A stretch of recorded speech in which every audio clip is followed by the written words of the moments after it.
Welcome to Revenue Boost, a marketing podcast, the ultimate resource for business leaders that need a boost in revenue and business growth. I'm your host, Kerry Curran, and with over 20 years of marketing agency experience driving client business growth, I now run RBMA, Revenue-Based Marketing Advisors, where we help businesses like yours effectively scale revenue growth. Visit revenuebasedmarketing.com or connect with me on LinkedIn. This episode is Driving Growth with Account-Based Marketing, how to find and target your ideal customers. My guest today is Erin Cigich. She is the CEO of Perform CB, the leader in outcome-based marketing. In this episode, Erin and I discuss driving business growth through account-based marketing, or ABM, strategies.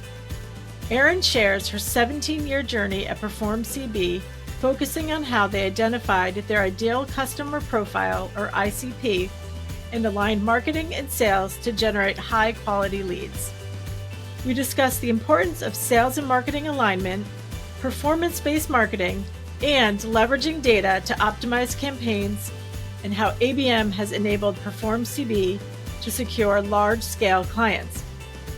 This episode offers valuable insights for all executives focused on revenue growth and lead generation.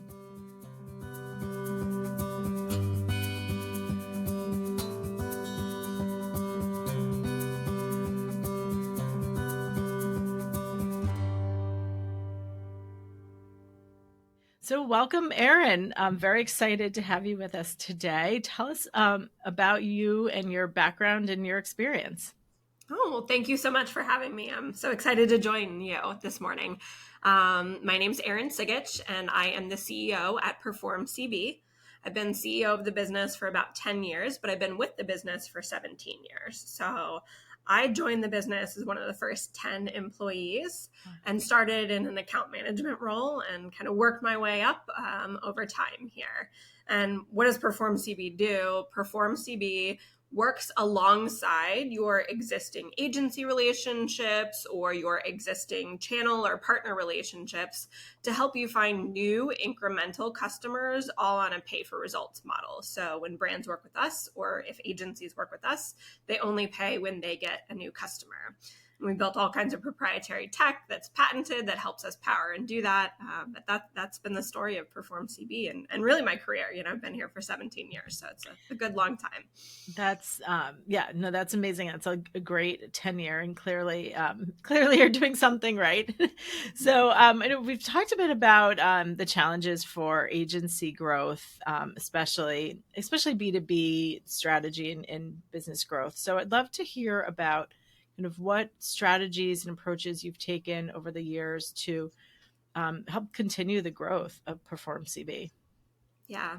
So, there's been all sorts of growth stories to the business, being in business for, since 2002. But what's been top of mind for us recently has been a focus on account-based marketing. We have been the epitome, like so many of my peers I've talked to, like the cobbler's kid has no shoes, right? We do marketing for our clients, but we haven't really been super serious about it for ourselves. And so over the last 12 to 18 months, we have focused on figuring out our ideal customer profile, getting account-based marketing up and running, and then getting that handshake between sales and marketing, lockstep. That's been a big focus of ours, and happy to kind of unpack that more if you want. Yeah. So starting with the ICP, how did you we were I went for myself, I want to market to everyone. I want to work with everyone, but you have to put in your targets. So what were kind of the process that you and your team went through to decide who's the best ICP for you? Yeah. I mean, the promise of performance marketing is that you can have a very broad client base. Yeah. And we have acquired 6 businesses over the years and integrated them. So we actually can play in a pretty big pond. And so for years we were like, well, we could work with anyone. We can work with anyone, which then meant our marketing was like just broadcasting to everyone. But that meant that our marketing funnel and our sales funnel, like it was like, you've got all of this and it spits out X. Yeah. So finally we said, hey, maybe people aren't crazy. Like maybe there is something to this ideal customer profile thing. The first thing we did is we looked at a bunch of data. We've got data on the business. That's another beauty of performance marketing is you've got so much data at your fingertips. And we tried to identify through the data who our best customers were. And that gave us some indications, but honestly, it wasn't a roadmap. It wasn't this is so obvious. Here they are. And we had some really smart folks look at the data externally for us too. We're owned by private equity and we got, all their summer analysts to take a look and go, well, what do you see here? And nobody came up with anything. But we're fortunate in that, my EVP of marketers, who's the head of sales, and our COO and our CSO, they've all been with the business for 15 years. So we said, okay, like in your heart of hearts, in your gut, we know who the best customers are. Let's write it down. So we wrote it down, and for a quarter or two, we followed it. And we said, we are only going to onboard these types of clients. And it worked really well. And then we got, we're like, that's working well. Like, let's just try, expanding Scaling again. That, And then that quarter was terrible. So once you find something that's working, you have to keep doing it for sure. That's so interesting. And it's such a good example of, you want to do it all and realizing that honing in is what makes you successful. Did you look at, like company size, revenue size, or vertical, or were some of, you don't have to give us all the ingredients to your secret sauce, but, how did you kind of really narrow it down? Yeah. So for us, vertical is a big key factor. So we do really well in e-commerce, in financial, and in lifestyle and entertainment. So those are kind of our big buckets. And obviously there's a lot of room to play inside of those. And then we also said, the company needs to come with a defined outcome. So we're all about outcome-based marketing. Really? They need to come and know that they're buying calls, or they're buying app installs, or they're buying app engagements, or they're buying, sales of a product. Like, we are not at the stage where we want to launch your program for you if you've never done it before. We want you to have some data and some understanding of what your customer lifetime value looks like. So those are some of the pieces of the puzzle for us. Big picture that can help. And we've got research tools that help us see kind of who's out there and who's spending. But then a lot of times it comes down to the deal dynamics. So what can they afford to pay for a customer? What does the customer acquisition flow actually look like? And we want to find good partners. And so the other thing we did is we increased our test budget, which kind of sounds counterintuitive, like make this frictionless, make it as easy as possible to get started. We wanted people that actually wanted to build a data set, were ready to optimize, and wanted to be able to scale up and spend millions of dollars, because our biggest and best clients do spend millions of dollars. And so, if you aren't willing to commit to a 30K or a 50K test budget, then it's kind of an early indicator that there might be a failure to ramp in the relationship, and this isn't the right fit for you. Yeah, I love the level of specificity, because you're right. Like, you want a client that's going to come in and be your partner, listen, take your advice, and this is what's going to work, and increase that. So that's definitely something new that I haven't heard before of kind of a minimum test budget. But it's smart. And so it's sounds like it's been working. And so one other question with when you're going after ICP, do you look at the different titles of your targets, different levels within the organization, or do you kind of pick more of the organization and then reach out to them?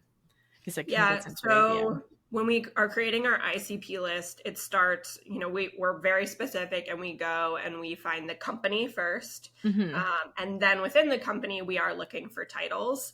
we are looking for a lot of titles because, the research shows, and you probably know this and could speak to it probably even more eloquently than I could, is like there's such a buying committee anymore, and you've got to know who your decider is, who your influencer is. You're not just selling to one person.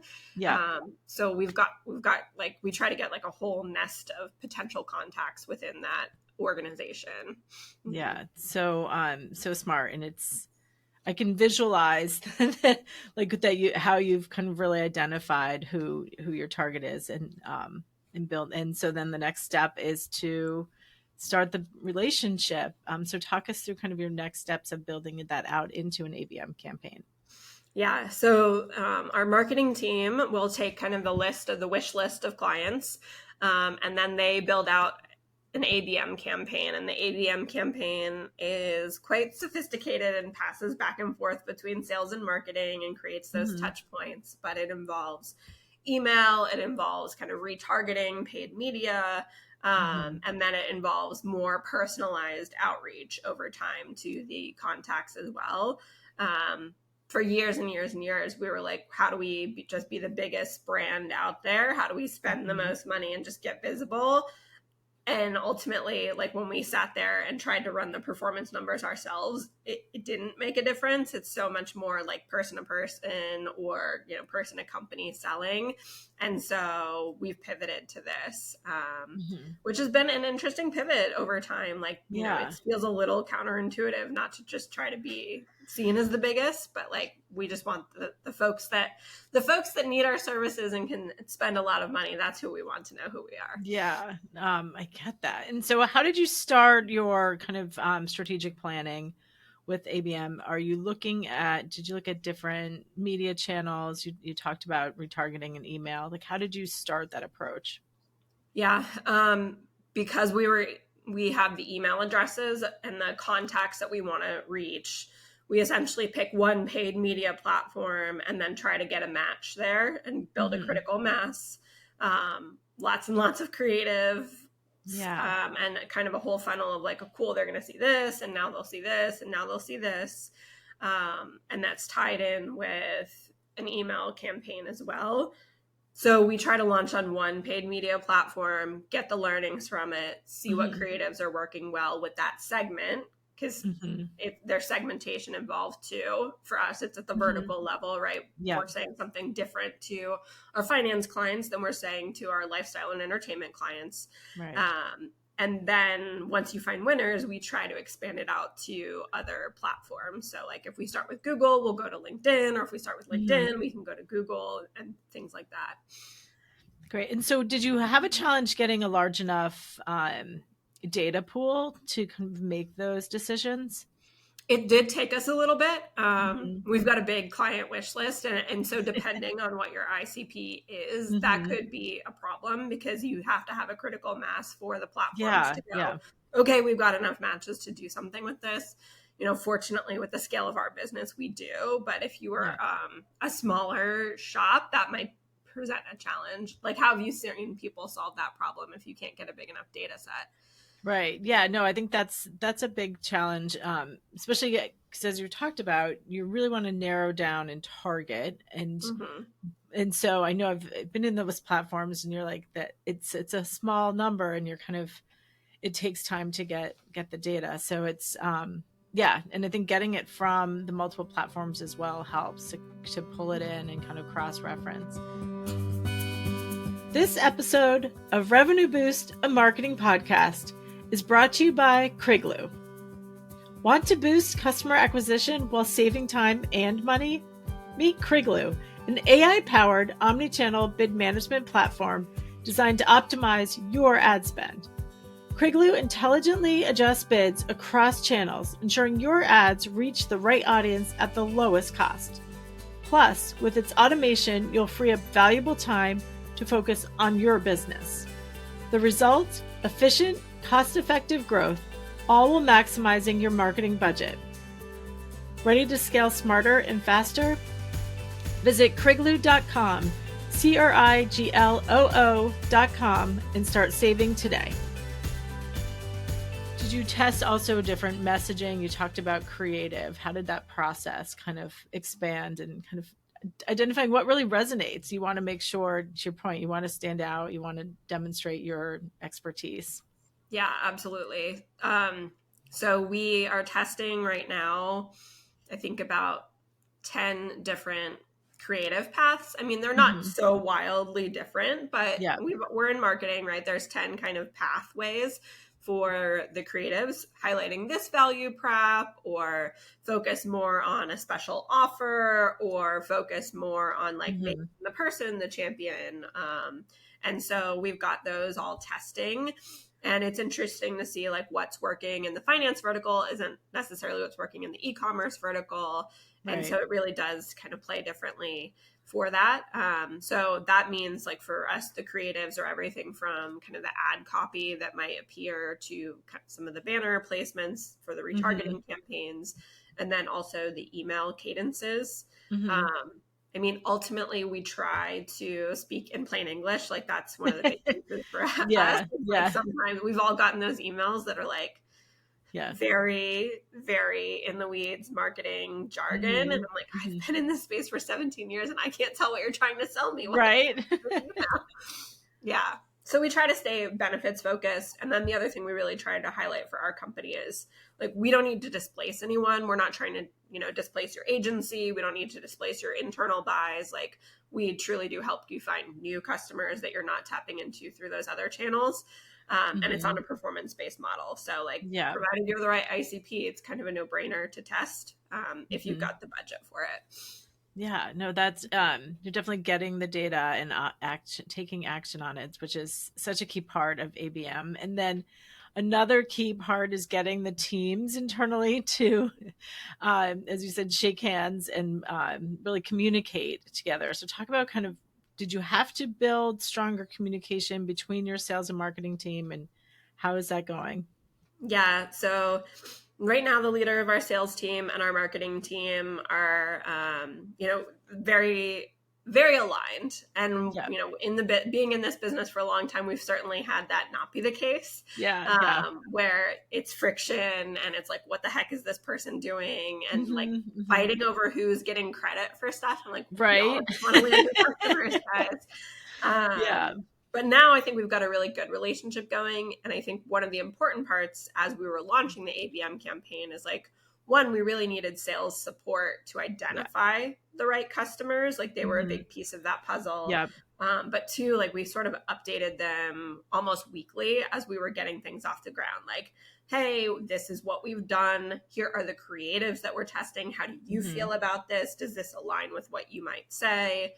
We took Yeah. some of their best cadences that they'd written for sales Hmm. outreach and worked them into the campaign. And so I think that they really feel like they were partners in creating the campaign, which is giving them more buy-in.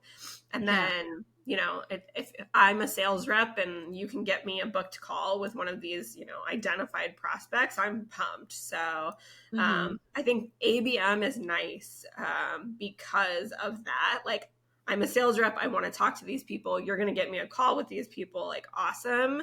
When we were taking a more full funnel approach, it was like, here's a lead. And you're like, I don't want to talk to this person. Like, they don't Yeah. have the budget or they don't have the right campaign structure. And now you're wasting my time that I Yeah. could be using elsewhere. And so I think that ABM actually helps to reduce some of the friction between sales and marketing.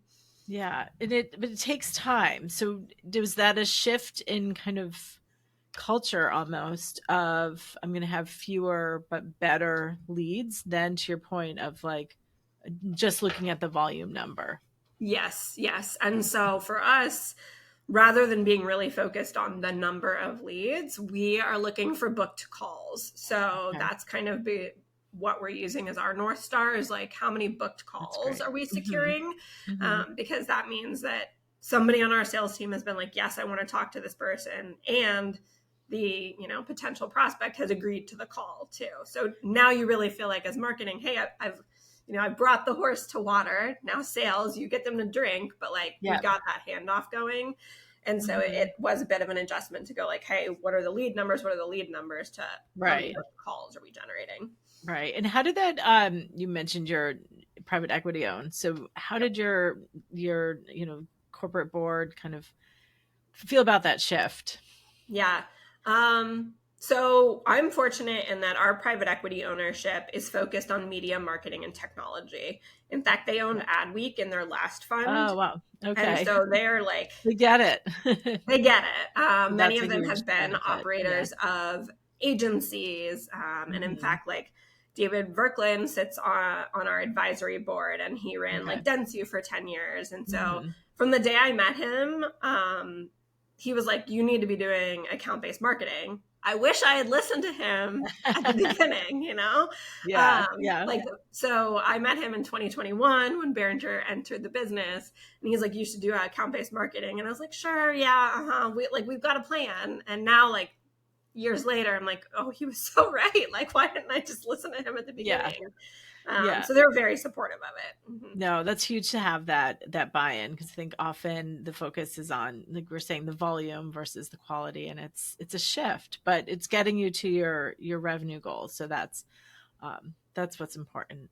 Yeah. And so we talked a bit too about, so ABM, there's a lot of technology and AI that goes into effectiveness and efficiency. So you share a bit of like how you use the tech to be more effective for your team.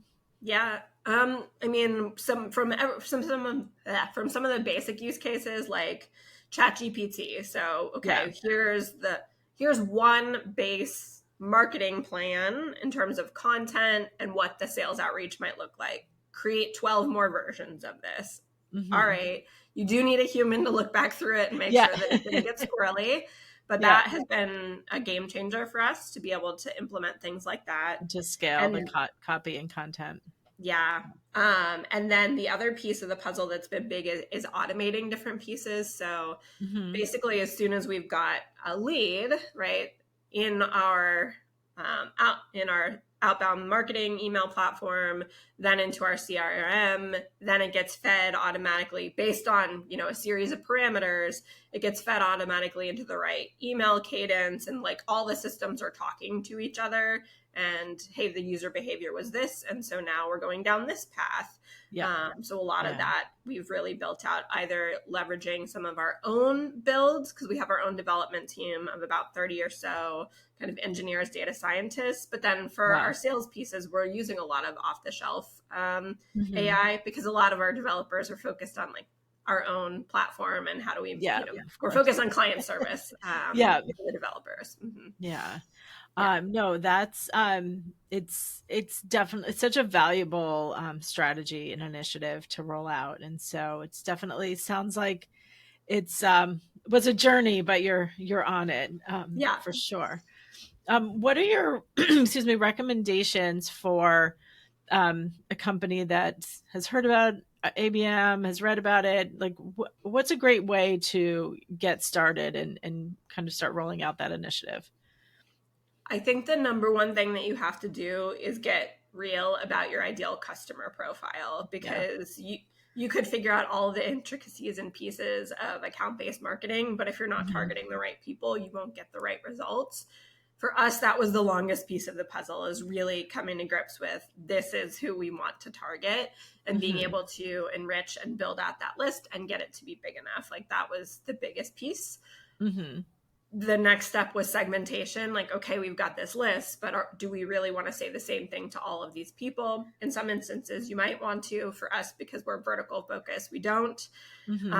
And so it's almost like not the account-based marketing pieces that the company has to show up with first, because I think Right. that if you want to start a crawl, walk, run, there's Hmm. plenty of freelance or fractional or Yeah. services agencies that can help Hmm. you with the execution of the account-based marketing piece, like the buys Right. and all of that Hmm. intricate pieces of it. But you've got to know who your ideal customer profile is and like what you need to say to them in order to close Hmm. them. And sticking with it too, right? You shared a bit of when you want to, go beyond. Yeah. Yeah. Mm-hmm. So yeah. So staying focused, and even though you might want to scale and expand more, but knowing that that's really kind of sticking to your North Star. Yes. Yeah. Excellent. Well, thank you, Erin. This has been super valuable. I've loved hearing more about your experience in kind of growing your agency, and congratulations on all of the success you've had over the past years. It's great. It's great to see such a successful female CEO. I should say CEO that happens to be female. We need more of you out in our world, especially in our industry. So thank you. It's really great to have you today. Oh, thank you. I've really enjoyed the conversation. Thanks. All right. Thank you. I hope you enjoyed this episode of Revenue Boost, a marketing podcast. For more episodes and to learn how you can boost your revenue, go to revenuebasedmarketing.com. Stay tuned for our next episode, From Startup to Scale Up, Strategic Roadmapping for Revenue Growth. And be sure to subscribe to Revenue Boost, a marketing podcast, for more valuable conversations and strategies to grow your business.